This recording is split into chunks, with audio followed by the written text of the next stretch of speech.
오늘 주제는 민족의 소원 통일 못하나 안 하나 이런 주제로 하려고 준비를 했습니다.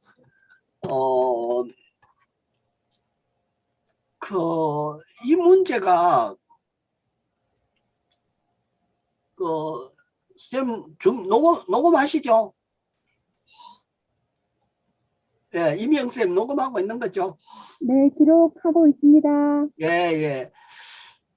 이 문제를 지금 우리 국민들은 별로 관심도 없고 하나마나 안 해도 되고 해도 된다 뭐 이런 정도로 생각하고 있어서 그 절박함에 대해서 대부분의 국민들이 신경을 안 쓰고 있는 것 같아서 정말 안타깝고 그래요.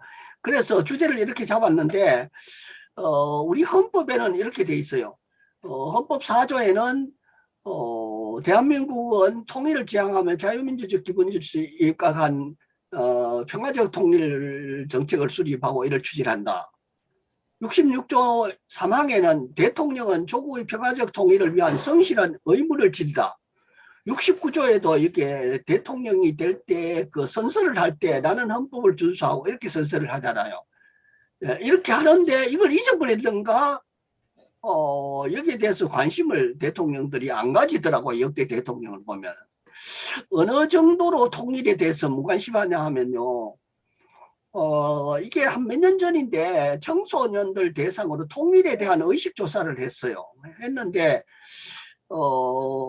청소년 10명 중에 2사람만 남북 통일이 필요하다.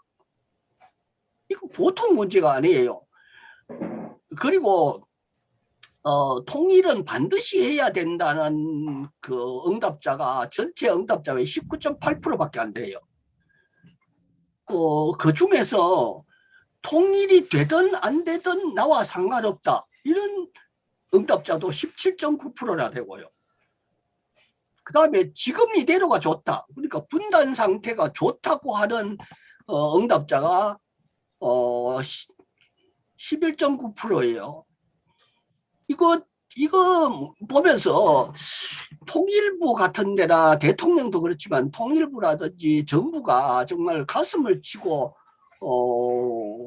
그 해결을 해야 될 심각한 문제가 아닌가 생각합니다.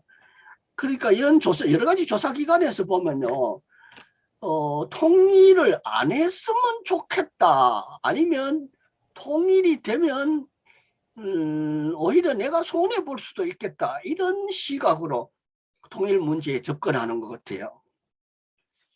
그래서 정말 그런가 하는 것을 제가 자료들을 좀 모아가지고 그렇게 준비를 했거든요. 한번 보십시오. 이제 돈 좋아하니까 자본주의 방식으로 제가 한번 돌아보겠습니다. 주로 이거 통일 이야기하면 통일 비용, 분단 비용 이걸 돈으로 따지더라고요. 통일을 정말 돈으로 따질 일입니까? 이거 진짜 분단된 지 76년 동안 이 지구상에서 유일하게 분단된 국가가 대한민국밖에 없죠. 그래서 이 문제를 그냥 위정자들, 특히 대통령이나 이런 사람들이 심각성을 또는 그 통일 교육에 대해서 좀 제대로 해야 되겠다 이런 생각을 안 가지는 것 같아요. 우리나라 그 학자들에 따라서 통일 비용이 173조 된다 이렇게 하는 사람도 있고 어떤 학자들은 4,657조 원이 된다. 왜 이렇게 편차가 있는가 하는 건 잘 모르겠어요. 어쨌든 어디다 기준을 두는지 모르겠는데 독일이 1989년에 베를린 장벽이 무너지고 난 후에 20년 동안 통일 비용이 통일되고 난 후입니다. 1조 2천억 유로 정도니까 그 돈이 막 어마어마한 거예요. 지금 매년 지금도 독일에서는 GDP의 4% 1,000억 유로를 동독 그 주민들에게 지원을 하고 있답니다. 이런 이야기를 막 써놨어요. 이거 보면 아씨 통일을 되면 안 되겠네. 우리가 손해 보겠네. 이런 생각이 당장 들죠. 우리나라 그 통일 국방비가 1년에 그 30조 국방비가 전체 예산의 10%입니다. 그리고 이거는 순수하게 국방비로 책정된 예산만 그렇지만은 기회비용까지 계산한다면은 이건 천문학적인 숫자죠. 그러니까 징병제를 실시하고 있는 나라가 우리는 지금 징병제를 실시하고 있잖아요. 그걸 만약에 모병제로 실시하면 어떻게 되느냐. 그 기회비용을 계산하면은 군인 한 명을 훈련하는데 드는 비용이 어린이 80명의 7년간 학비와 맞는답니다. 그러니까 이 그 신문들마다 성향이 보수냐 진보에 따라서 뭐 돈이 천방지축이고 이걸 일관성있게 통일부에서 우리는 분담 비용이 이만큼 들고 통일이 이 정도 비용이 드니까 제대로 된 그 통일 의식을 갖도록 국민들에게 교육도 하고 이렇게 해야 될 텐데 그런 노력들을 안 하고 있다는 게 이게 증명이 되는 거죠. 그러니까 너도 나도 특히 그 조중동을 비롯한 이 종편들을 보면요. 통일을 안 해야 된다는 생각들이 대부분이에요. 그런데 한번 봅시다. 통일을 안 해도 좋은가? 주한미군이 우리나라에 주둔함으로써 들어가는 방위비 분담금이 2021년에 1조 1740억 원입니다. 그러니까 요거만 딱 보면 이런데요. 사실은 어느 정도로 되느냐 하면은 미군에 지원되는 주한미군에 지원되는 인건비 3,710억, 건설비 4,442억, 군수지원비 1,450억 원. 이 분담액이 무려 9,602억 원입니다. 그리고 10년간 우리가 미국에 사들인 그 무기, 군사 무기가 36조 원이에요. 북한보다도 이 조선칼이니까 그 사람들은 조선이라 안 하고 다 북한이라고 하더라고요. 조선보다 44배가 많은 예산 40조 3,347억 원을 서면서 왜 미국이 있어야 되느냐. 조선에는 소련군이 있나요? 없잖아요. 근데 우리나라에는 왜 미군이 있느냐고요. 유엔군이 있으면 또 정전협정을 체결했는 나라이기 때문에 분단을 해결할 때까지 책임을 지는 한 그 때문에 주둔한다고 하지만은 지금 우리나라에 그 들어와 있는 군인은 15,000명 정도가 이 1조 1,740억 원을 지원을 해주고 있습니다. 이게 돈이요. 이 돈을 우리나라에 와 있는 주둔군이 다 쓰느냐 하면 남아가지고 이 돈을 은행에다 저금해 놓고 있어요. 그러면서 계속 해마다 몇 프로씩 올리라 그러죠. 이런 걸 보면요. 대한민국이 도대체 미국에게 무엇인가? 우리나라가 미국이 뭔가?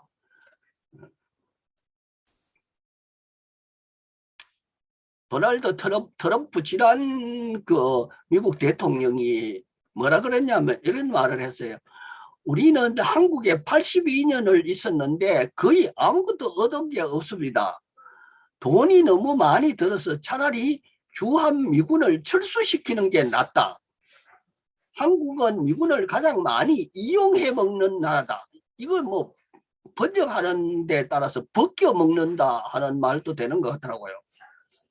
우리가 미국의 수탈국입니까? 한국이 매년 600억 달러를 내야 한다. 70조 내라 그럽니다, 지금. 이거, 그래서 미국을 어떻게 해석하느냐. 역사적으로 살펴보면요. 이건 참 어처구니가 없어요. 미국이 정말 대한민국을 지켜주기 위해서 천사의 나라로 와 있는가. 이런 부분에 대해서는 사람에 따라서 학자들에 따라서 보는 사람의 관점에 따라서 차이가 많이 나죠. 정말로 미국이 어떤 나라 주한미군이 왜 와 있으면 미국의 주한미군의 정체성이 도대체 뭐냐, 미국의 정체성이 뭐냐, 이런 걸 보고서 미국의 군사력 평가 기관인 글로벌 파이어 파워라는 그 보고서에 따르면은 대한민국은 세계 6번째, 북한은 세계 28이다, 28번째다. 국방 예산은 그거는 한국이 대한민국이 8번째, 조선은 59번째. 이거 비교가 안 되잖아요. 사업을 해도 도표가 있는데 사업을 해도 상대가 안 됐죠. 이렇게 이런 조선이 대한민국을 침략해 들어온다. 세계 최대 군사 강국인 미국이 우리나라에 와야 지켜준다. 말이 되나요? 그런데 없으면 큰일 난다고 생각해요. 대부분의 국민들이. 왜 그렇게 나왔겠어요? 미국이 이제 이 친미주의자들, 이런 사람들이 미국에서 교육받고 미국식 사고방식과 가치관을 가진 사람들이 이게 없으면, 미군이 없으면 북한이 쳐들어온다고 생각하는데, 여러분들은 어떻습니까? 조선이 대한민국에 쳐들어올 수 있나요? 지금 그들은 식량도 부족하고 주민들 살기가 정말 어려운데, 세계가 조선을 이제 요주의 국가, 위험 국가로 그렇게 인정을 해버리고 저 도발을 한다, 계속해서. 그래서 뭐 인권 이야기하면서 계속 그렇게 하고 있는데, 사실은 인권 문제 이야기하면 미국이 더 심하잖아요. 근데 북한의 어떤 인권인지 모르지만은 인권 문제 가지고 위험한 국가다, 도발을, 세계 평화를 도발하는 국가다, 이렇게 선전을 하고 있습니다. 자, 그러기 위해서는 미국이 도대체 우리나라에 어떻게 했는 나라냐, 미국이 도대체 우리에게 무엇인가 보면은, 그 38선을 그은 사람이 진보적인 성향의 사람들은 미국이나 일본이라고 이렇게 보고, 보수적인 성향의 국민들은 중공이나 김일성이 38선을 껐다고 생각하는데 아니죠. 그 38선을 건 것은 우리가 그 조선과 대한민국이 정부가 수립되기 전에 꺼졌죠. 그렇죠. 그러니까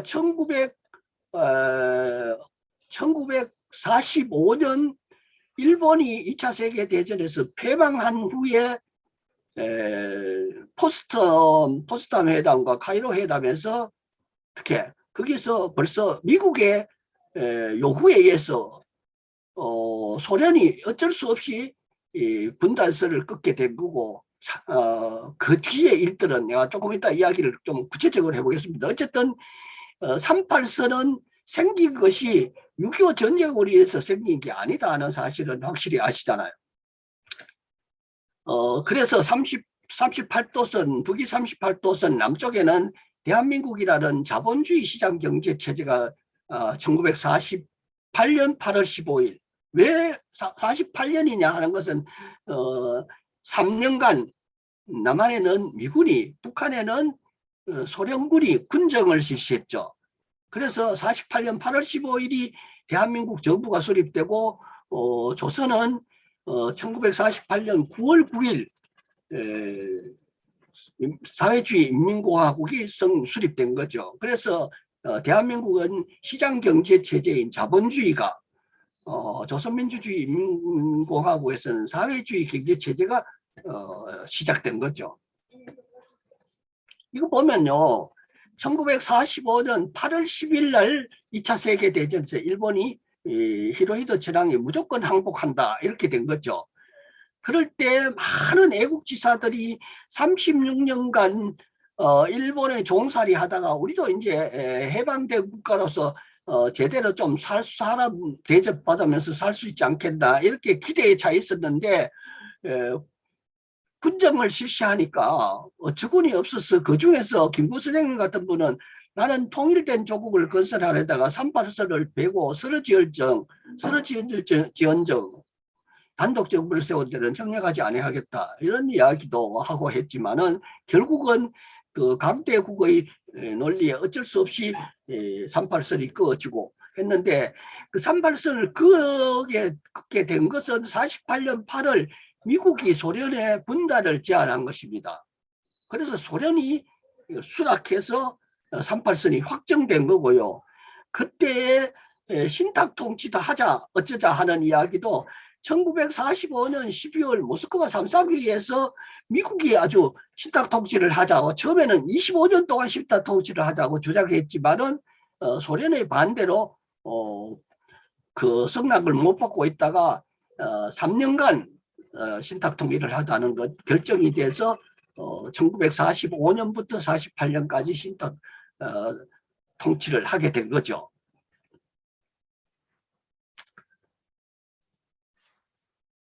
한번 봅시다. 우리는 분단선을 미국과 소련이 그었을 것이다, 그었다고 이렇게 단정을 할 수 없는 상황이 있습니다. 한번 보십시오.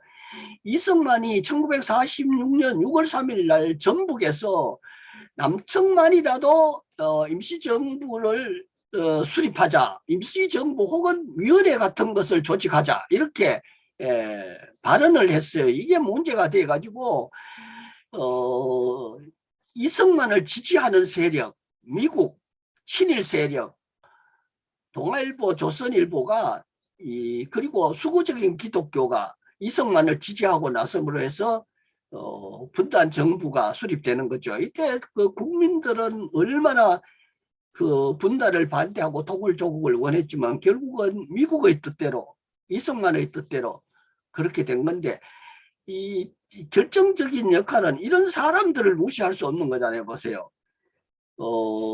이 정치계에서 예를 들면은 박충검이라든지 장면이라든지 이런 사람들, 군이나 경찰 중에는 김창룡, 김태석, 노덕술, 박정희, 윤상필, 정일권 이런 사람들, 법조계에서는 노영호 판사 같은 사람, 이런 사람들이 전부 한결같이 분단의 선도적인 협조자고 역할을 했는 거죠. 그리고 여러분들 아시다시피 지난번에 잠깐 이야기했지만은 그 애국가와 애국가 작곡하고 작사했는 사람들이 친일 인명사전에 등재된 사람이라는 것을 아시잖아요. 이게 지금 해방된 지 76년 동안에 아직도 청산하지 못한 친일 문제. 청산하자 그러면 친일 잔재 청산법을 제안하면은 대부분 지금의 한나라당의 후신 국민의힘 그 당들, 새누리당, 한나라당 이런 당들 국회의원들이 죽기 살기로 반대하고 그랬죠. 자, 좀 더 구체적으로 보면은 12월 16일 날 모스크바에서 삼상회의 외무장관 회의를 개최해서 대립이 되고 있었는데 12월 27일 날 합의문을 발표합니다. 원영한 신탁 통치를 하자. 그런데 미소공동위원회가 결렬이 되버려서 유엔 감시하에서 남북 총선거를 하자. 그랬을 때 유엔에서 그 선거 가능한 지역에서만 하자. 조선에서는 어림도 없었죠. 절대로 통일이 아니면 받아들일 수 없다. 이렇게 했고 이승만을 비롯한 친일 세력들 이런 사람들은 했는데 이 분단을 결정적으로 만든 아주 그 원인 제공자가 동아일보라고 볼 수 있어요. 우리는 이 문제를요 그 학교에서도 가르쳐 주지도 않고 또 언론에서도 별로 중요시 여기지 않는데 여러분들 동아일보 오보 사건 아시죠? 이때 신문이 그때 동아일보에서 뭐 보도했던 신문이 이겁니다. 소련은 신탁 통치 주장, 소련의 구실, 38선 분할 점령, 미국은 즉시 독립 주장 이거예요. 그러니까 미국과 소련을 완전히 뒤집어가 반대로 이야기한 거예요. 그러니까 이 문제 가지고 이제 신탁 통치를 해야 된다 말아야 된다 그렇게 찬탁 반탁 이런 것이 뭐 온 나라가 완전히 뒤집힌 거죠. 그래서 신탁 통치를 하는 것은 매국이다, 친소다 이렇게 이야기를 하고, 신탁 통치를 반대하는 반탁 운동은 애국이야, 친미야 이렇게 해서 신탁과 찬탁 반대 운동이 온 나라를 그냥 휘몰아치던 그런 소용돌이 속에 휘말리게 되는 것이죠. 우리가 분단에 대해서 잘못 알고 잘못 생각하는 사람들이 많이 있어요. 한번 볼까요? 분단이라는 것은 영토만 분단된 것이냐? 아니죠. 북위 38도선을 경계로 해서 북쪽과 남쪽 이런 영토 분단만 되는 것이 아니고 45년부터 48년간 3년간 그 군정을 실시함으로 해서 남쪽에는 친미주의자들을 키우는 거죠. 그러니까 미국의 사상, 가치 이런 사람들을 그런데 그런 친미주의자들을 길러내서 그 사람들이 정치, 경제, 사회, 문화, 종교, 학계 이런 등등에다가 심어 놓는 거죠. 그래서 분단은 영토만 분단된 것이 아니다. 사상과 가치관, 언어, 의식주 생활에 이르기까지 전부 다 분단이 된 겁니다. 예를 들어서 지난번에 내가 말씀드리가 모르겠는데 우리는 언어부터가 차이가 엄청 많이 난 거죠. 우리는 의식주 이렇게 이야기하잖아요. 그러니까 옷이 먼저고 먹는 게 다음이고 그 다음에 잠자는 거 그런 순서로 이야기를 하는데 조선에는 식의주 이렇게 하죠. 그러니까 먹는 것이 더 중요하고 그 다음에 의복이고 그 다음에 주거다 이렇게 해서 가치관의 차이, 언어의 차이 이게 뭐 정말로 심각한 상태까지 갈라져서 이대로 계속 가서 앞으로 4, 50년이 지난다면은 남쪽과 북쪽이 대화가 통하지 않는 이런 데까지 가지 않을까 이런 생각이 들 정도로 분단이 됐습니다. 자, 언어의 심각성이 어느 정도냐 하는 것은 한번 보십시오. 제가 세종시에 와서 처음에 살 때에 그 제일 마음에 들었던 것이 이 시 이름이 세종시다. 그리고 세종시에서 그 동네 이름이요. 제가 사는 곳은 청마을, 그 다음에 소담동에 지금 살고 있는데 이 동네 이름부터가 전부 우리가 보람동, 무슨 동 이런 식으로 우리말로 되어 있어요. 그런데 여기 상가가 지어지면서 우리말은 둘째 문제 치고 외래어, 외국어까지 들어와 가지고 저게 무슨 뜻인지 퍼스트 시티 이럽니다. 예를 들어서 퍼스트 시티를 영어로 쓰는 그 상가도 있고요. 알아듣지도 못하는 이런 상가 이름들이 그냥 대부분이 있어. 여기가 대한민국인지 다른 나라의 도시 어떤 도시에 와 있는지 모를 정도로 그렇게 이름부터가 오염되어 있는 겁니다. 여기 보면은 북한 교과서에 나타난 남북한의 어휘의 차이 해놨는데 표가 있는 거 보니까요. 조선에서는 거저하다, 충분하다 하는 것은 거저하다, 값싸다, 눕다. 알아들으시겠어요? 거르다, 번지다, 가깝다, 살갑다, 살발다, 업신여기다, 숙보다, 다그치다, 다우치다, 가르쳐주다, 배워주다, 연기, 내굴, 가지, 아지. 이게 정말 그 특히요 이런 단어 몇 개가 문제가 아니고 조선에서는 우리말에 대한 애착이 정말로 정말로 그 우리가 생각하는 것보다도 간절해요 너무. 그러니까 예를 들어서 우리 한글을 써야 될 것을 외국어나 외래어로 안 쓰는 것은 철저하게 지키는. 제가 공원 같은데 여기에 자전거를 타고 운동하러 가다 보면 공원 같은데 화장실에다가요 뭐라고 써놨냐면 맨 우면 이렇게 써놨어요. 영어로. 그 영어 글자 모르는 사람은 어디로 들어가겠습니까? 이런 나라가 우리 글을 알기로 아주 우습게 생각하는. 이거 보면요, 뭐, 북한의 다듬은 말과 남한 말 이렇게 해놨는데, 기름 그림, 홀드 그림, 눈금판, 다이얼, 달린 옷, 원피스, 독연극, 모노드라마, 따라난 병, 합병증, 이렇게 해도 되거든요. 이러면 보세요. 못 알아듣는 게 아니잖아요. 근데 왜 이렇게 써야 되느냐? 그러면 영어를 쓰거나 원어를 쓰면 더 고상하게 보인다. 여러분들 학교 다닐 때 그 교수님들 그 강의할 때 지금은 뭐 그런 흑판 안 쓰겠지만은 우리가 학교 다닐 때만 해도 교수님들은 흑판에다가 이렇게 분필로가 글씨를 쓸 때 한자 아니면 영어로 갈겨 붙였죠. 그걸 많이 쓸수록 더 유식하고 실력 있는 교수로 보이도록 그렇게 만들어서 이 의식 구조가 영어 안 하면 무식한 사람, 영어 모르면 무지한 사람 이런 식으로 만들어 왔습니다. 그게 누가 바라는 것이었겠느냐 하는 것은 상식적으로 보면 이해할 수 있어요. 자, 그나저나 미군이 점령군이냐 아니냐 이 문제 가지고 지금도 뭐 대선 후보들이 막 떠들어섰죠. 한번 읽어볼까요?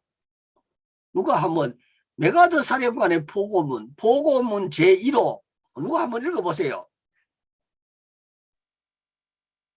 조선 주민에게 보고함. 메가드 사령관 보고문 보고 예. 제1호 조선 주민에게 보고함. 태평양 미군 육군 최고 지휘관으로서 좌기와 가히 보고함. 일본국 천황과 정부와 대본영을 대표하여서 서명한 항복문서의 조항에 의하여 본관 휘하의 전첩군은 본일 북위 38도 이남의 조선지역을 점령함. 오랜 동안 조선인의 노예화된 사실과 적당한 시기에 조선을 해방 독립시킬 결정을 고려한 결과 조선 점령의 목적이 항복문서 조항 이행과 조선인의 인권 및 종교상의 권리를 보호함에 있음을 조선인은 인식한 줄로 확신하고 이 목적을 위하여 적극적 원조와 협력을 요구함. 점령함 했습니다. 이게 보면은 38 이남의 조선 지역을 점령함 일어났죠. 이게 점령군이냐 아니냐 하는 게 논란거리가 아니잖아요. 보고문 제1호에 나와 있는데 이걸 가지고 점령군이냐 아니냐 이렇게 이야기를 하는데, 그런데 너무 재밌는 것은요, 소련군 사령관이었던 지스타코프 사령관의 그 보고문하고 너무 대조적이에요. 자, 누가 다른 분 한번 읽어보세요.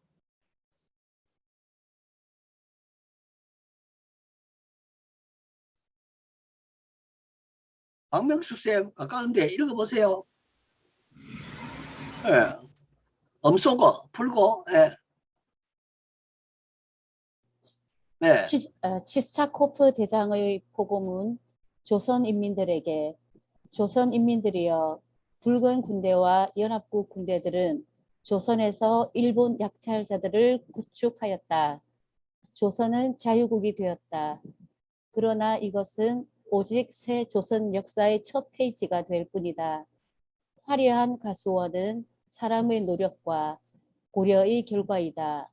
이와 같이 조선의 행복도 조선 인민이 영웅적으로 투쟁하며 꾸준히 노력하여야만 달성할 수 있다. 일제의 통치하에서 살던 고통의 시를 추억하라. 담 위의 노인 돌멩이까지도 괴로운 노력과 피땀에 대하여 말하지 않는가? 당신들은 누구를 위하여 일하였는가? 외놈들이 고대 광실에서 호의호식하며 조선 사람들을 멸시하며 조선의 풍속과 문화를 모독한 것을 당신들이 잘 안다. 이런 노예적 과거는 다시 돌아오지 않을 것이다. 진절이 나는 악몽과 같은 그 과거는 영원히 없어져 버렸다. 조선 사람들이여 기억하라. 행복은 당신들의 수중에 있다. 당신들은 자유와 독립을 찾았다. 이제는 모든 것이 죄다 당신들에게 달렸다. 아, 너무 훌륭합니다. 어떻습니까? 두 개 감- 비교하면. 감동이죠. 이거는 지금 이론만 이야기했고, 이게 치사코프 사령관의 그 보고문은 그 앞에 전문으로 돼 있는데, 이거 메가더 사령관 보고문 쳐보면요, 이제 보고 2호, 3호, 4호 이렇게 있는데, 오늘부터 공식 문서는 영어로 한다든지, 미군에 반발하거나 저항하는 거는 엄벌에 처하겠다 막 이런 막 협박조 이야기를 전부 다 적어놨어요. 한번 시간 내 가지고 한번 메가더 사령관 보고문 검색해 보시고요. 치스자코프 사령관의 보고문을 보면은 여기는 보면은 완전히 다르죠. 예. 이게 사회주의와 이 자본주의 국가라는 것의 차이가 이런 거 하나만 봐도 너무 차이가 난다 하는 걸 이해할 수 있죠. 그런데 우리가 사회주의 사자만 이야기하거나 복진이 평등 말만 해도 이제 빨갱이로 매도당하고 그렇게 되는 현실은 왜 그래 났을까? 한마디로 이야기하면은 분단이 필요한 사람들이죠. 네. 분단이 누가 분단 원하는가 하는 것도 한번 이야기를 짚어보겠습니다. 자, 이 분단을 고착화시킨 사람들, 우리가 흔히들 분단 이야기하면은 앞에서도 이야기했지만 이승만, 미국 이렇게 이야기하는데 그건 일부는 맞고 일부는 틀렸죠. 그러니까 한번 보십시오. 우리 역사를 보면요,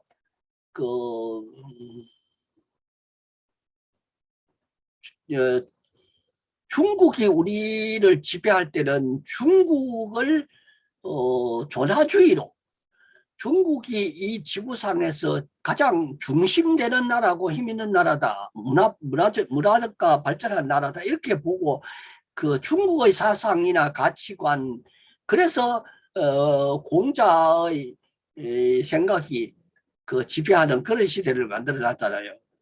유교 일색 그런 색. 그러다가 일본이 지배할 때는 친일 세력들이 그냥 나라의 주인 행세를 했고요. 이런 친일과 친미 세력들이 이승만 정부에서, 유신 정부에서, 박정희 시대에서, 전두환 노태우 시절에서 이렇게 그 사람들이 역사를 쓴 것은 친미주의 역사, 존하주의 역사, 이런 역사를 써서 학생들에게 이것이 진리다 가르치는 게 국정교과서고요. 국정교과서를 배운 사람들은 친일 청산법을 반대하고 이승만 박정희 묘역에 참배를 하고 학연이나 혈연이나 지연이나 이런 사람, 엉맹이 사람들이 나라의 주인 행세를 했죠. 그래서 이 사람들이 죽어서까지, 살아있을 때까지 그 일제의 특혜를 받고 경제적인 혜택을 받고 이렇게 살다가 죽고 난 후에도 국립묘지 현충원에 묻혀 있습니다. 지금 그 현충원 국립묘지에 묻혀 있는 친일 인사들이 76명이나 되는데 여기 잠깐 한번 보십시오. 이게 김백일이라고 이 만주군 상위 간도 특수 때 부대장을 했던 사람인데 이런 사람도 지금 그 서울현충원에 묻혀 있고요. 김홍준이라는 사람은 순직 군격인데 만주군 그러니까 일본의 그 뭐냐 그 허수아비 정권이죠. 만주국의 간도 특설대 부대장을 간도 특설대 복무했던 사람이고 신응균 뭐 신태영, 이영준, 이종찬 같은 사람은 알죠. 박정희 시대부터 시작해서 정계 진출해 가지고 했던 사람, 활동했던 사람. 백낙준 이 사람은 교육부 장관을 했던 사람이죠. 신현준 같은 이런 사람들이 76명이나 국립현충원에 묻혀 있습니다. 그 친일 인명사전에 당당하게 등록되어 있는 사람조차도 이걸 뭐 전에 한번 누가 파묘해야 된다 이런 소리 했다가 막 야단이 났었죠. 그리고 또 지금 그 대통령을 한 사람은 무조건 여기에 묻혀야 되느냐. 그런 걸 보면은 이명박 같은 사람도 그러면 죽으면 나중에 국립묘지에 묻힐 거냐. 파묘해야 되지 않느냐 이런 이야기들이 앞으로 계속해서 언제가 될지 모르지만은 이제 그 이야기가 그치지 않고 있는데 정말로 일제시대에 살았던 사람들이 그 종살이를 하면서 얼마나 비참한 생활을 했는가. 정신대뿐만 아닙니다. 지금 뭐 군함도 이야기가 나오지만은 그 종살이의 비참함, 잡혀가서 총알바지로 만들고 청년들을 친일 인사들이 그냥 그 주인 노릇하면서 농사 지은 거 다 뺏어가고 우리나라에 있던 역사적인 문화재들도 전부 도둑질해가고 그렇게 해서 일본이 했는 짓을 그때 보세요. 이해를 못할 일은 일본은 지금 우리하고 우방이라 그러죠. 근데 조선은 적이라고 합니다. 주적이라고 했다가 지금 그 이름을 바꿔가지고 적이라고 하기도 하고 이렇게 애매한 소리를 해놨는데 조선과 일본을 한번 비교해 보십시오. 여러분들 역사에서 뭐예요? 임진왜란과 정유재란 7년이죠. 우리나라를 완전히 쑥대밭으로 만들었지 않습니까? 그것뿐만 아니고 36년 동안 우리를 지배하면서 참으로 못할 짓이 정말로 잔인한 짓들을 골라가면서 했던 놈들이 일본 놈들이다. 물론 동족상잔이라고 해서 미국이 이야기하는 것처럼 북한이 쳐내려왔다 남침했다고 그대로 믿는다고 합시다. 그 말은요 그 당시에 남침과 북침이라는 것에 의미를 두고 자꾸 이제 북한을 침략자로 만들기 위해서 이 친일 학자들이 만들어 놓은 거지.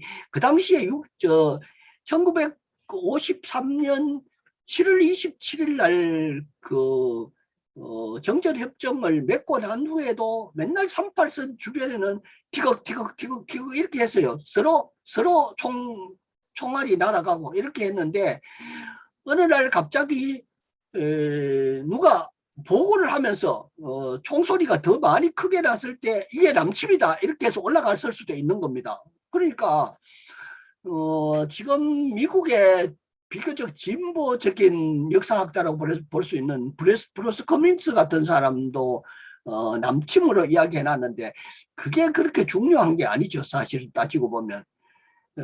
그래서 이런 그 남침 북침을 가지고 이야기할 것이 아니고 지금 우리가 처해 있는 상황이 도대체 어떤 상황이냐 하는 문제를 놓고서 풀이를 해 나가야 되는데 이제 친미 사관들 이런 사관의 학자들은 국정교과서를 만들어 가지고 이 고정된 가치관 동족을 적으로 만드는 그런 가치관에 빠져 있도록 만들어서 지금도 흑백 논리라든지 북한은 악마다 이런 사고방식을 심어주고 있는 거죠. 이거 한번 보십시오. 광복회 회장입니다. 고등학생들이 강의를 할 때요, 요 채널 A가 만들어놨는 그 PPT 파일이라서 뭐라고 쓰는 거죠? 한반도가 남북으로 갈린 후 소련군은 조선인이 독립과 자유를 되찾은 것 축하한다. 이렇게 보고문에 되어 있다. 미국 메가다 장군은 이런 보고문을 붙였다. 우리는 해방군이 아닌 점령군, 모든 공용어는 영어로 한다. 요거만 딱 해놨는데 이거 내용을 좀 광복회장이 했는 말들을요, 이거 채널 A가 보도했는 그 뒤에 그 PPT 파일을 보면요, 이 광복회장을 완전히 빨갱이로 만들어 놨어요. 근데 조금 전에 여러분들 뭐라고 보셨어요? 미군은 점령군으로 온 거잖아요. 예, 분명히 점령군을 했고 소련군은 해방군으로 포고문에 지스야코브 사령관의 포고문에 그렇게 나와 있는데도 불구하고 이걸 억지로 지금 왜곡시키려고 몸살을 하고 있어요. 자, 누구예요, 이 사람?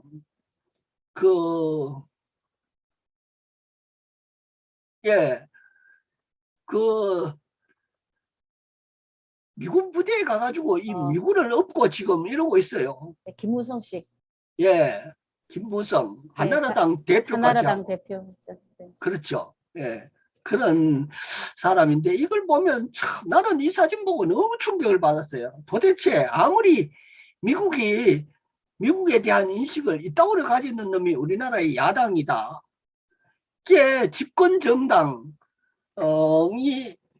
그때 한나라당이 집권할 때 당 대표를 하고 뭐 좋은 고위직에 골고루 다 했던 사람인데 미국 부대에 참 방문해가지고 이런 짓을 하고 앉았어요. 굉장히 상징적인 그런 모습이라는 걸 하는데 실제로 미국이 우리나라에 대해서 지금 현재 하는 걸 보면요 이런 모습인 것 같아요. 네.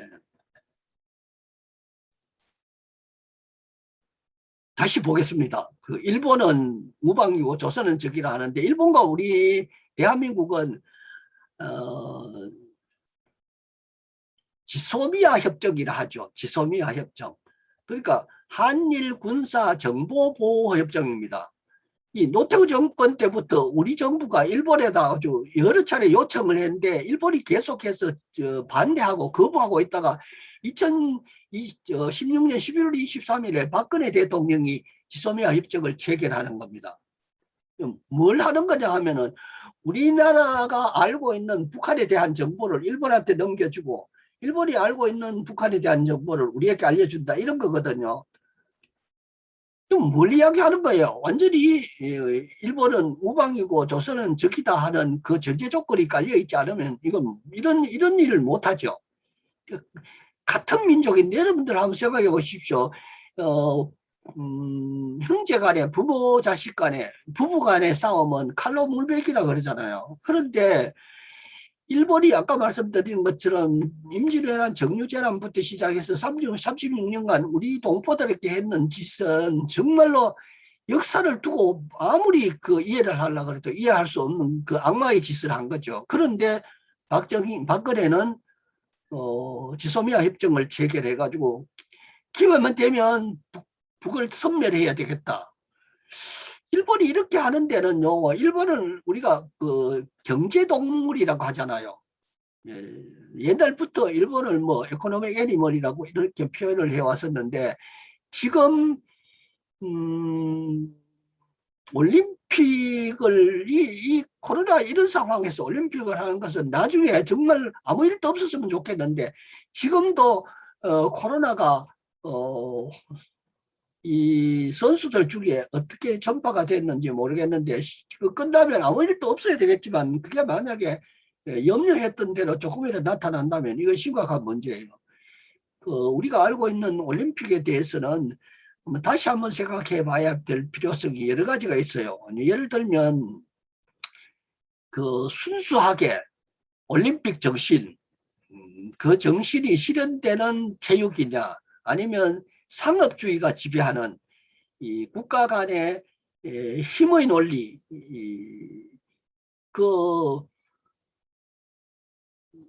마라톤을 잘하거나 뭐 수영을 잘하거나 체조를 잘하거나 이것이 1등을 했다 금메달을 했다 하는 것이 그게 정말로 무슨 의미가 있고 가치가 있는지, 여기 이 뒤에는 무지무지한 돈이 뒤에 배후에 있다는 사실을 우리가 각오하고 있는 겁니다. 이 상업주의 체육이라는 것이 올림픽을 비롯해서 현재 있는 무슨 야구나 이런 그 스포츠에 보면은 그 배후에 있는 것이 과연 뭐니까 이런 것을 생각해 볼 수가 있죠. 근데 지소미아 협정은 문재인 정부가 들어서면서 그래도 경제 보복을 일본이 함으로 해서 이 사이가 삐뚤어져 있는데, 지금 미국이 절대로 그 지소미아 협정은 필요하다 이렇게 압력을 가해서 지금은 그 협정이 종료돼서 효력이 정지되고 있다가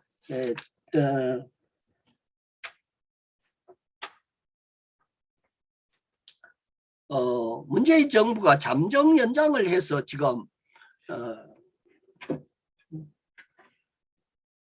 지금 지소미아 협정이 아직도 유효하게 돼 있는 겁니다. 예.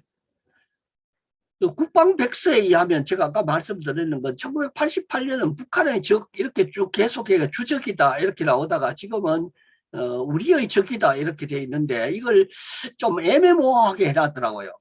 예. 정말로 북한은 적이고 일본은 우방인가 하는 문제. 이 문제를 지난번에 제가 그 이야기하면서 잠깐 놓치고 있었던 게 있어서 다시 올려놨습니다. 우리의 소원은 통일이다 하면서 통일 방안이 우리나라 대한민국의 통일 방안은 민족 공동체 통일 방안이고, 조선의 통일 방안은 한민족 공동체 조선의 통일 방안이 뭐였죠? 연방제. 예, 연방제. 박인희쌤 모셨네. 예, 연방제 통일 방안인데, 이 두 개를 놓고 비교해 보면요, 마치 메가트 사령관의 포고문과 칠스자코프 사령관의 포고문하고 비슷하게 닮은 데가 있어요. 이걸 내가 지난번에 이야기를 못하는 이유는, 여기 조금만 이야기를 해버리면 국가보안법 위반이 딱 걸리게 돼 있어요. 그러니까 통일 방안에 대한 한은 정부가 주도권을 쥐고 있지, 이 나라의 주인인 대한민국 국민들이 통일 방안에 대해서 논의조차 못하도록 딱 해놨는 겁니다. 이거 보세요. 우리가 통일하는 방안은 화해협력, 남북연합 통일국가 이런 식으로 3단계를 거쳐서 통일을 한다 해놨는데, 내용이 한번 보세요. 화해협력, 남북 상호 실체를 인정하고 적대관계를 풀어서 공존 공영의 관계를 바꾼다. 다각적인 교류협력을 추진한. 이게 우리나라 안에서도 진보와 보수가 지금 화해와 협력이니 이게 안 되잖아요, 사실은. 예. 어찌 보면은 진보와 보수 쪽이 완전히 이제 적대관계로 돌아서 가지고 서로의 불신과 이런 게 쌓여 있어서 나라 안에서도 조각조각이 나 있어요. 그런데 이걸 체제를 이 체제, 이 정부 과도 체제를 만들자. 고려 연방제 통일 방안은 1국가 1민족 2체제 이런 식으로 가거든요. 지금 현재 그대로 인정하면서 가능한 것, 예를 들어서 이데올로기가 가미되어 있지 않은 체육이라든지 문화라든지 역사 부분, 이런 부분은 서로 교류하고 협력해서 점진적으로 통일을 만들자 하는데, 우리는 이렇게 해서 통일 헌법을 만들어 가지고 이걸 남북이 투표를 해 가지고 누가 찬성표가 많았냐에 따라서 통일을 한다. 글쎄요. 좋다 이야기하면 또 7조 이야기, 헌법 7조 이야기가 나오니까 가능성이, 통일의 3단계 한민족 공동체 통일 방안은 가능성이 없다고 해도 과언이 아닙니다. 그런데 조선의 통일 방안, 연방제 통일 방안은 어떤 것이가, 여러분들이 조금만 통일에 대해서 관심이 있다면 이 문제를 가지고 한번 비교를 한번 해보면, 우리가 왜 이거 분단돼 있고 왜 미군이 들어와서 천문학적인 분담금을 우리가 부담해야 되고 그걸로서 끝나는 것이 아니고 자자손손 대대로 언제 미군이 물러날지도 모르는 그런 상황에서 이렇게 살아야 되느냐. 특히 안타까운 것은 여러분들 한번 보십시오. 통일을 하자면서 북한 김일성하고 이야기를 하면서 일일이 그 미국에 가서 허락받고 또 뭐 말이야 미국과 뭐 협력 어쩌고 하지만은 미국 대통령에 가서 보고하는 듯한 그런 저자세의 모습을 보면 정말 자존심 상한다는 생각을 할 수밖에 없어요. 일민족 이국가 이체제 이정부 이렇습니다. 조선 인민공화국 통일 방안이. 그래서 이런 단계를 거쳐서 통일국가를 만들어서 대한민국과 고려 연방국가 이렇게 해서 이 국가로 하나의 민족이지만 국가는 두 개로. 연방제에 가면은 지금 대표적인 나라가 미국이잖아요. 다른 건 다 미국 이야기하면 막 전부 다 무조건 좋다 하면서 미국이 연방제라 하는 것은 세상이 다 아는 이야기인데 연방제 이야기하면은 빨갱이 소리를 갖다 붙입니다 또. 이거 잠깐 한번 보겠습니다.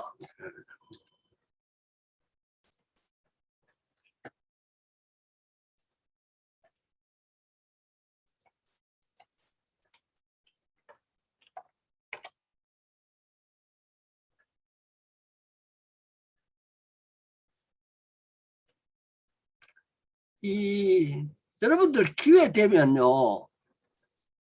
꼭 이 프레시안에 나오는 이 특집으로 나오는 그 통일 방안이 있습니다. 그게 꼭 한번 보시면 좋겠어요. 예, 여기까지 하고요. 혹시 그 지금까지 이야기했던 내용에 대해서 궁금한 점 있으면 서로 이야기를 나누면 좋겠습니다. 예, 음소거 푸시고 이야기를 좀 해주시면 좋겠어요.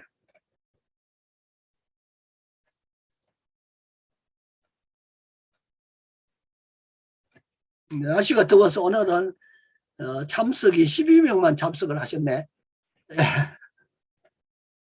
예, 14명. 14명이세요? 예. 통일을 안 해도 좋을까? 정말 그 모병제하고 언우병제하고 어떻게 차이 나는 걸 아시죠? 지금 우리는 징병제지만 모병제로 가면 미국이 지금 모병제하고 있잖아요. 그러니까 그걸 잘못 해석하면은 돈 있는 사람들은 군대에 빠지고 돈 없는 사람들이 군인이 돼가 국방을 담당한다 이렇게 생각할 수도 있지만 사실은 조금 달리 생각해 보면은 직업 군인제면은 충분한 직업으로서 보상을 받기 때문에 별 문제가 없을 수도 있어요. 보는 관점에 따라서. 그러니까 그런 문제를 가지고 청소년들이요, 우리가 군대 생활을 한다는 것은 우리 여성들은 그게 대해서 별로 관심이 없지만 남자들은 저 같은 경우에는 33년 6개월, 33개월, 33.6개월을 군대 생활을 했어요. 지금은 2년을 군대 생활하는데 군대는 군에 가서 의무 병력 필요를 하는 기관이라고 단순하게 생각할지 모르지만 사람의 가치관이요, 힘의 논리에 빠져도록 만들어 버릴 거예요. 그러니까 군대의 생리가 어떤 거예요? 시키면 시킨 대로 해라 이런 겁니다. 그게 뭐 논리적으로 따지고 그런 것이 없이 무조건 높은 사람이 시키면 시킨 대로 들어야 되고 안 하면 안 되는 이런 건데, 그 군대에 갔다 온 사람들은 직장에서도 그런 짓을 합니다. 어떻게? 자기 부하들을 자기보다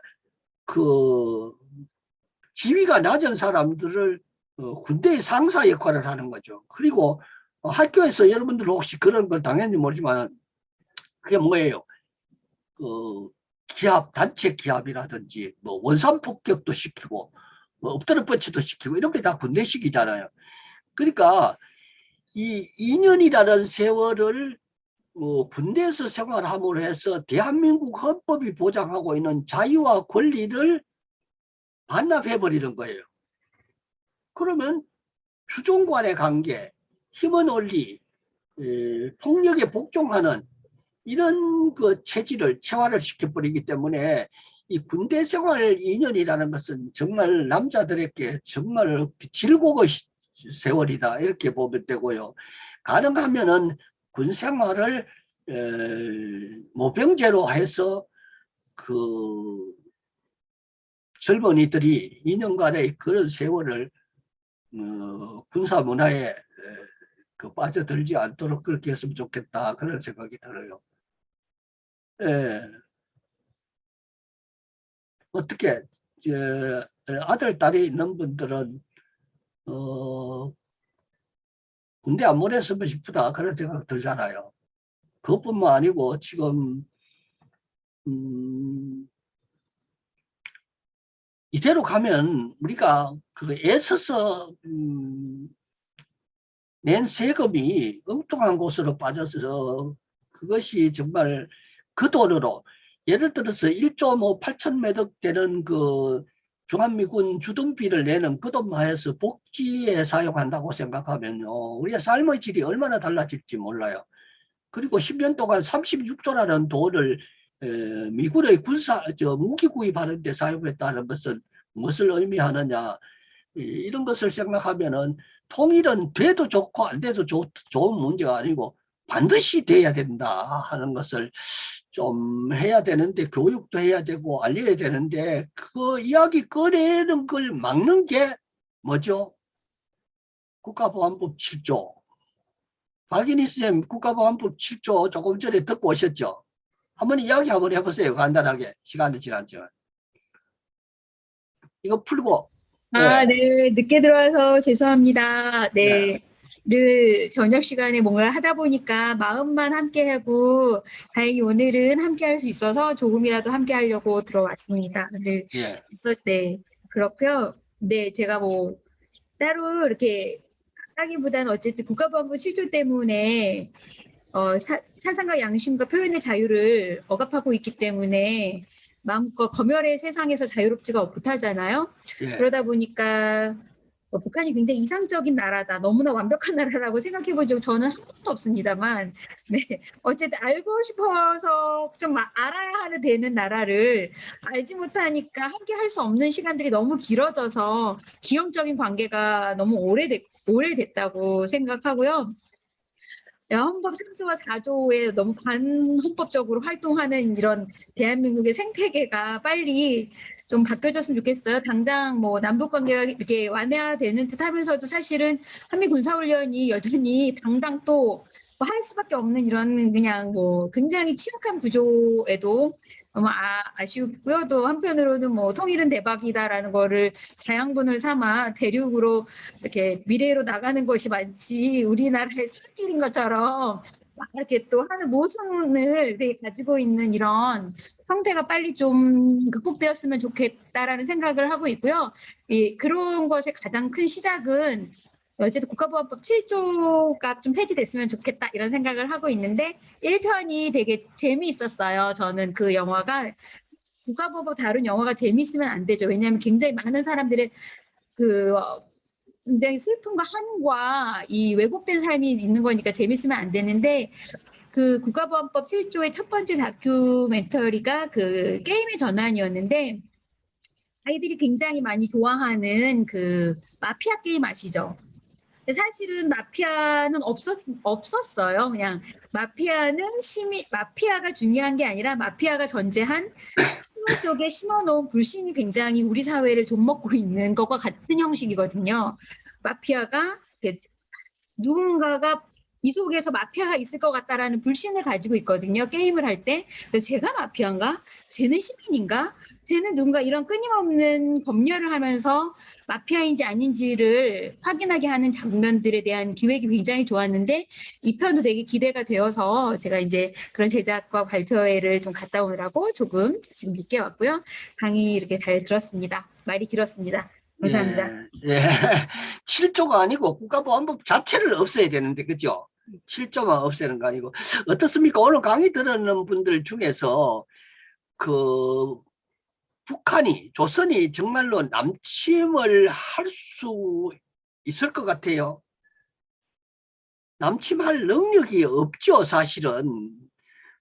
그런데 남침을 할 것이라는 겁을 주고 위협을 하게 되는 저희가 도대체 뭘까? 이것에 대해서 고민을 좀 해봐야 되는데, 사람들은 그런 데 대해서 깊이 있게 고민 안 하고 그냥 학교에서 배운 대로 북한은 도발적인 굉장히 위험한 국가다, 핵무기도 있으니까 언제 쳐내려올 줄 모른다, 이렇게 이야기하지만 사실은 핵무기가 아니고요, 우리나라에 있는 원자력 발전소가 17개가 뭐 그렇게 되잖아요. 그거 한 군데만 폭탄이 하나만 떨어져 버리면 그 끝이라는 겁니다. 이 남한은 완전히 불모지대 돼 버립니다, 남북한 전부가. 그런데 뭐 핵무기 겁내고 하는 거, 이거 겁주는 거지 사실은.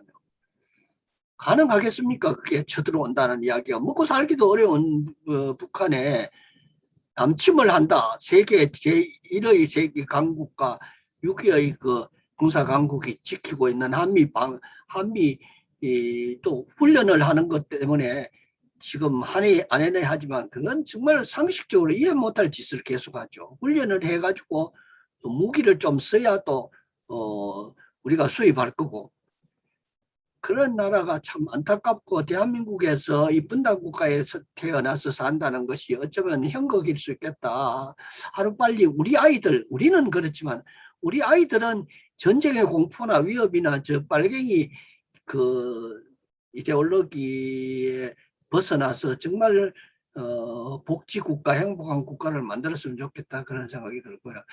그 안 하잖아요. 우리 지금 제가 한번 몇 번째 이런 이야기를 했는데, 그 통일에 대한 이야기, 심지어는 그 우리 그 헌법을 공부했는 사람들조차도요, 그 북한의 꽃이 뭐냐 뭐 모르더라고요. 또 북한의 애국가 들어봤느냐 하니까 못 들어봤다고 하더라고요. 이런 도대체 이런 나라가, 우리는 분단 반쪽을 동족을 적으로 만들어 가지고 그 사람들 죽이려고 우리 세금 내 가지고 무기 만들고 이런 나라가 정상이냐 하는 것 참 안타깝죠. 이사장님, 예. 북한의 그 국화가 뭡니까? 진달래입니까? 북한가? 예, 아, 그때 선생님 못 들으셨구나. 제가 못 들어봤어요. 목련이라 하죠. 나무, 목련. 예, 목단. 목단. 예, 목련. 목련. 예. 그 꽃까지 구경시킨 보여드렸는데, 그게 우리 헌법 강의 방에 그 이미영 선생님이 우리 헌법 국민운동에 있습니까? 예, 그게 소개해 놨으니까 꽃 다시 다음에 한번 다 찾아보겠습니다. 소개해 놨습니다. 예. 예. 예. 선생님, 감사합니다. 저도 이게 아까 선생님 말씀하신 통일이 과연 안 하는 걸까, 못 하는 걸까, 이런 부분에 대해서 저도 이제 오랜 시간 생각을 좀 하면서, 저희들 같은 경우에는 학교에 다닐 때 계속 뭐 북한은 항상 뭐 사람들이 다 먹고 살기 힘들면서 항상 어떤 이제 군인 그런 부분에서 굉장히 많이 투자를 하고, 금방이라도 그 사람들이 하나가 돼서 쳐들어올 것처럼, 그리고 그 사람들은 굉장히 이 인간의 모습이 아니라 인간의 탈을 쓴 어떤 뭐 괴물의 뭐 형상을 시켜서 이런 식으로 저희들이 교육을 받아봤잖아요. 그래서 저는 지금 통일이라는 것도 참 교육이 우리에게 준 지금 어떤 그런 결과가 아닌가, 저희들 세대는 그런 생각을 하면서, 지금도 계속적으로 우리 이제 대한민국에서는 그런 어떤 북한이 정말 실제적으로 제대로 지금 가고 있는 그런 것들보다는 계속적으로 보여주는 게, 거기서 뭐 군사 훈련을 하면서 뭐 어떻게 몇 주 내내 다 모여서 일일 뭐 해서 뭐 연습하고 있다는 그런 것들을 계속적으로 보도를 하고, 그러니까 정말 저희 국민들이 받는 정서가 뭐냐면, 정말 저 사람들이 저렇게 똘똘 뭉쳐서 훈련을 연습을 하다가 어느 날 정말 우리가 전쟁을 일으켜서 쳐들어오는 거 아닌가, 이런 사람들 생각을 갖고, 또 한편으로는 청년들 같은 경우에는 지금 있는 그대로 그냥 사는 게 좋은 거예요. 뭔가 어떤 국가적인 뭐 변화가 생겨가지고 내가 네. 있는 어떤 뭐 직장이나 뭐 학교나 이런 어떤 지금 갖고 있는 그 어떤 그 포지션이 그 정도가 뭔가 바뀌고 막 혼란이 생기는 게 싫은 거예요. 그러니까 예. 지극히 이제 정말 개인적인 어떤 그런 어떤 시간들을 살아온 아이들이기 때문에 그래서 저도 아까 선생님 말씀하신 것처럼 지금보다 더 많은 시간이 가게 되고 하면은 점점 뭔가 통일의 어떤 저희들이 절실함 이런 것들이 더 멀어지지 않을까 그런 것 때문에 항상 너무 걱정이 많이 되고 그래서 저는 아까 그 통일의 어떤 방법에 대해서 보면서 정말 우리 대한민국에서 가고자 하는 어떤 통일은 지금 현 시점에서 정말 저는 참 역행적인 어떤 그런 방법이라고 생각을 하거든요. 독일로 보더라도 정말 진정한 통일이 되어서 우리가 한민족으로서 같이 이렇게 가기를 원한다면 지금 우리가 해야 되는 정말 현실적인 그런 것들을 두고 제대로 얘기를 해야지 되지도 않는 억지를 부리면서 이게 우리께 맞다 이게 가자고 얘기하는 거는 정말 이거는 의지가 없는 거지 통일을 하고자 하는 어떤 사람들의 의지가 아니라고 저는 생각이 들거든요. 그래서 오늘도 계속 얘기를 들으면서 그날 이거는 제 개인적인 생각이에요. 이거는 정말 가진 자들 몇 프로에 있는 어떤 기득권들이 자기들이 가지고 있는 어떤 기득권을 놓치지 않기 위해서 이거는 안 가는 거다. 가지 않는 거다. 이런 이제 식으로 제 나름대로 이제 결론이 나는 거죠. 그래서 참 힘들다. 그래서 이거를 도대체 어떻게 해야 되나. 참 깝깝하고 계속 강의 듣는 내내 너무 답답해가지고 에어컨을 켰다가 에어컨을 껐다가 에어컨을 그래. 켰다가 에어컨을 껐다가 지금 계속 너무 참 통일만 생각하면 막 정말 가슴에 답답하게 막 차오르면서 이거를 도대체 어떻게 가야 될지 참 그래, 암담합니다. 방법적으로요. 오늘 또 이제 박인희 선생님이, 우리 박인희 이사님이 강의 듣고 왔지만은, 그 국가보안법 7조만 폐지해버리면요. 폐지하고 예, 말부터 좀 자유스러울 수 네. 있거든요. 노골적으로 이 남쪽과 북쪽에서 통일 방안을 비교해서 우리가 그걸 공개적으로 토론장에 끌어낼 수만 있다면 이거는요, 국민들이 깨어나는 건 시간 문제예요. 그리고 한번 보십시오. 헌법도 우리가 헌법을 이렇게 운동을 시작하면서 이 헌법이 별거 아니고 이렇게 무르겨 있던 것이 우리 삶의 바탕에 우리 삶의 질을 바꿔놓을 수 있다. 이렇게 생각하면은 헌법대로 하자. 우리도 헌법대로 살자. 이렇게 나올 수밖에 없잖아요. 마찬가지로 이 동족에 대해서 적개심만 없도록 좀 할 수 있다면 그러면 훨씬 좀 통일을 앞당길 수 있지 않느냐. 그럼요. 우리 국민들이 얼마나 순진합니까, 진짜. 그렇게 옳고 그러다 하는 건 분별 못하지 않거든요. 그래서 이런 시대가 좀 바뀌어야 되는데 그걸 하자고 시작했는 게 우리 촛불 들었고 그렇죠. 그래서 만들어낸 대통령이 문재인 대통령인데 문재인 대통령, 윤일수 선생님 문재인 대통령 실망이라고 했지만은 한 번 실망이 아니고 매일 실망입니다. 예. 네. 해도 너무 모르고 네, 너무 방향 동감입니다. 감각을 잃어버리고 이 미국에 대해서 그냥 종주국으로 그렇게 저자세로 하는 모습을 보면 참 우리가 도대체 뭐냐 도대체 왜 그러면서도 유엔을 앞세워 가지고 맨날 하는 소리가 동족을 적으로 적개심을 갖도록 만드는 이런 일들을 하고 있으니 도대체 우리가 뭐냐. 나는 그 중학교 학생들이 불쌍해요. 통일 안 됐으면 좋겠다. 통일 안 됐으면 좋겠다 하는 것은 지금 재벌들이나 이런 그 대기업 이런 사람들이 통일이 안 됐으면 좋다고 그럴 거죠. 그런 사람들은 통일하면 진짜 손해거든요.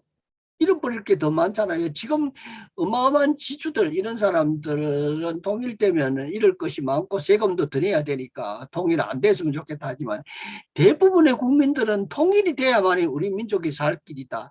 그걸 떠나서 돈을 떠나서 우리가 하나잖아요. 민족이 하나였잖아요. 피도 같은 피고 민족 문화도 하나고 형제 자매들이 지금 갈라져서 살고 있잖아요. 아직은 그 아버지가 북쪽에 아들이 남쪽에 결혼해서 남편은 북쪽에, 아내는 남쪽에 사는 사람들이 있는데, 이런 정말로 잔인한 이런 모습을 우리가 그렇게 보고 있어야 되느냐, 계속해야 되느냐, 이런 생각을 하면, 글쎄, 통일 문제는 관심 없는 게 아닌데, 정말 좀 많이 들었으면 좋고, 이런 걸 좀 일반화시켜야 되는데, 그렇습니다. 그래서 전 국민적인 차원에서 예. 좀 그거를 철폐를 위해서 같이 좀 움직임을 좀 가야 되는 분위기가 아닌가 하는 생각이 들고, 국가보안법 때문에 지금도 아직 감옥에서 예, 살고 있는 사람들도 있고 억울하게 살고 있는 그럼요. 사람들도 많고, 그러니까 좀 국민적인 차원에서 어떤 그때 이슈들을 좀 끄집어내서, 저는 참 이럴 때는 정말 그래도 나름 진보인 정의당에서 제가 당원으로 활동을 하고 있다 이런 얘기가 나올 때마다 참 부끄러움을 느낍니다, 사실.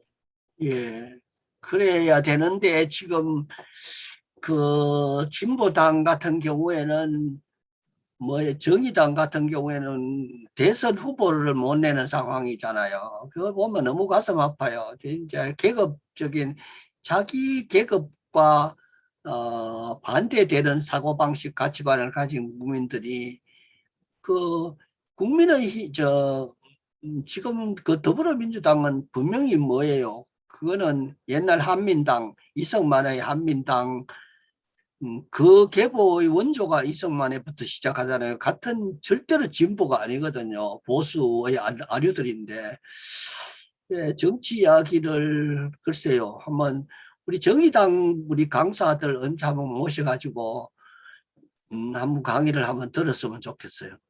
예. 제가 오늘 그 지난해 운 좋게도 제가 운이 좋아서 그랬는 건데 그 김용건이라고 일제시대부터 시작해서 아주 그 광주 지역에서 대단한 역사학자인데 그분이 제자들이 그 김미수라고 소수 의견 내는 그분인데 그분이 회장을 맡고 있는데 오늘 통화를 했어요. 제가 그 상을 받았거든요, 지난해. 예, 그래서 민족교육상이라고 그 상을 받았었는데 그분하고 통화를 해가 강의 좀 해주십시오 하니까 원래는 너무 바빠서 그런데 내년에는 꼭 해주겠다고 말씀하시더라고요. 그래서 이런 분들 강의도 한번 듣고 또 정의당 같은 데서나 국가보안법 오늘 이야기 들었지만 그분도 누가 한번 와서 제가 이야기하는 것보다도 국가보안법이 있기 때문에 우리 사회가 얼마나 피폐하고 비참하게 살고 후손들까지 이렇게 살아야 되느냐 하는 이야기도 한번 들었으면 좋겠어요. 정말로 절실한 문제들 그 국가보안법 이런 걸 막아놨는 그 법들, 악법들 좀 철폐하고 우리가 주의도를 좀 합시다. 그죠? 예, 예. 예, 뭐가 주제가 그래서 그런지 좀 분위기가 좀 깔려져 있고 그래서 그래도 많이 오셨네요. 늦게 오신 분들이 있는데 예, 고맙습니다. 들어주세요. 다음에는 제가 9월 달에 다음 주에는 그 제주도에 그 교수님이 한 분이 아주 특별한 교수님이 계십니다. 그분이 한번 강의를 해 주실 거고요. 그 다음에는 제가 강의할 차례는 아직 구상을 하고 있는 단계인데 교육 문제에 대해서 이야기를 좀 한 몇 주 동안 하고 싶어요. 우리 교육이 얼마나 왜곡되어 있고 아이들이 받고 있는 교육이 도대체 뭔지에 대해서 제가 참 부끄럽게도 교직 생활을 평생 동안 하다가 정년퇴임해서 그 죄 때문에 빚을 갚으려고 지금 이러고 있습니다. 예, 예, 마쳐도 되겠죠? 예, 더운데 너무 고생하셨고요. 그런데 건강들 모두 잘 지키시고요. 코로나도 특히 조심하시고 그래서 다음 주 수요일 날은 아주 훌륭한 분이 강의를 해주실 거니까 참석 못하신 분들도 이야기를 해서 함께 들었으면 좋겠습니다. 선생님이 제일 훌륭하십니다. 아이고, 동의합니다. 예, 아이고 죄송합니다. 예, 고맙습니다. 건강하십시오. 다음 주에 뵙겠습니다. 수고 많으셨습니다. 예, 고맙습니다. 예.